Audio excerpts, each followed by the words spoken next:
Hello நண்பர்களே, வணக்கம். நான் உங்கள் பிரியா. நம்ம இன்றைக்கி பார்க்க போகிற பதிவு என்ன அப்படின்னு பார்த்தீங்கன்னா, இன்றைக்கி செவ்வாய்க்கிழமை கிருத்திகை. முருகப்பெருமானுக்கு நம்ம இந்த ஒரு தீபம் இன்றைக்கி மாலை இல்லை ஹோரை நேரம் ஏற்றணும் அப்படின்னா நம்மளுக்கு வேண்டிய வரங்கள் கிடைக்கும். அது என்ன தீபம்ங்கிறத நம்ம இந்த பதிவில் தெளிவாக பார்க்கலாம். நீங்கள் இந்த பதிவை பார்க்கக்கூடிய முருக பக்தர்களாக இருந்தீங்க அப்படின்னா நம்மளோட சேனலை சப்ஸ்கிரைப் பண்ணிடுங்க. அதே மாதிரி கமெண்ட் பாக்ஸில் ஓம் சரவண பவா போற்றிங்கிறத கமெண்டாக போஸ்ட் பண்ணுங்கள். நம்ம சேனலை நீங்கள் சப்ஸ்கிரைப் பண்ணிங்க அப்படின்னா முருகர் சம்பந்தமான பயனுள்ள தகவல்களை நீங்கள் தொடர்ந்து தெரிந்து கொள்ள முடியும். இப்போ வாங்க நம்ம பதிவுக்குள்ளே போகலாம். ஒவ்வொரு செவ்வாய்க்கிழமையுமே முருகப்பெருமானுக்கு உகந்த நாள். உங்கள் எல்லாருக்குமே தெரியும், முருகப்பெருமானாலே செவ்வாய்க்கு அதிபதியே நம்மளோட முருகப்பெருமான் தான். ஸோ அதனால் செவ்வாய்க்கிழமையில் முருகப்பெருமானுக்கு வேண்டுதல்கள் வைக்கிறதும் அவருக்கான நேர்த்திக்கடன்களை செய்கிறதும் ரொம்பவும் விசேஷம். அதே மாதிரி ஒவ்வொரு வாரமும் வரக்கூடிய செவ்வாய்க்கிழமை தொடர்ந்து 6 செவ்வாய் நீங்கள் வெற்றிலை தீபம் ஏற்றிட்டு வந்தீங்க அப்படின்னா உங்களோட வேண்டுதல்கள் கண்டிப்பாக நிறைவேறும். நம்ம இன்னைக்கு எண்ணெய் இலையில் தீபம் ஏற்ற சொல்கிறோம் அப்படின்னா அதுவும் வெற்றிலை தாங்க. அதுவும் 6 வெற்றிலை தீபம் நீங்கள் ஏற்றணும். சர்க்கோண கோலம் போட்டு 6 வெற்றிலை வைத்து நீங்கள் தீபம் ஏற்றுங்க. அந்த தீபத்தில் நீங்கள் என்ன செய்யணும் அப்படின்னு பார்த்தீங்கன்னா, அந்த வெற்றிலையோட காம்பை எல்லாத்தையும் எடுத்து அந்த அகலுக்குள்ளே போட்டுருங்க. நெய் தீபமாக ஏற்றுங்க. அதே மாதிரி அதற்கு அந்த வெற்றிலைக்கு அடியில் ஒவ்வொரு 1 ரூபாய் நாணயம் வைத்து 6 1 ரூபாய் நாணயம் மொத்தம் 6 ரூபாய் வைத்து நீங்கள் தீபம் ஏற்றுங்க.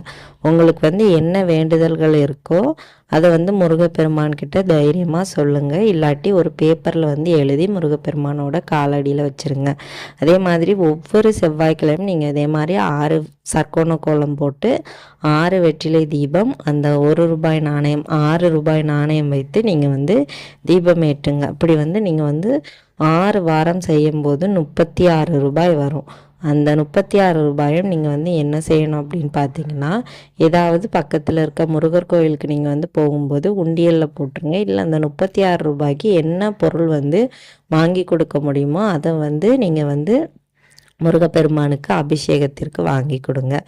இன்றைக்கி நீங்கள் முருகப்பெருமான் கோவிலுக்கு போகிறதா இருந்தீங்க அப்படின்னா அங்கே இன்றைக்கி நீங்கள் செவ்வரளி மாலைகள் வாங்கி கொடுத்தீங்க அப்படின்னா உங்களோட வேண்டுதல்கள் 100% நிறைவேறும் அப்படின்னும் சொல்லப்படுது. ஸோ கோயிலுக்கு போனீங்க அப்படின்னா மறக்காமல் இந்த விஷயத்த செய்துட்டு வாங்க. செவ்வரளி மலர் கிடைக்கல அப்படின்னா சிவப்பு நிறங்களாலான ஏதாவது ஒரு மலராக இருந்தாலும் பரவாயில்லை, தாராளமாக வாங்கி கொடுக்கலாம்.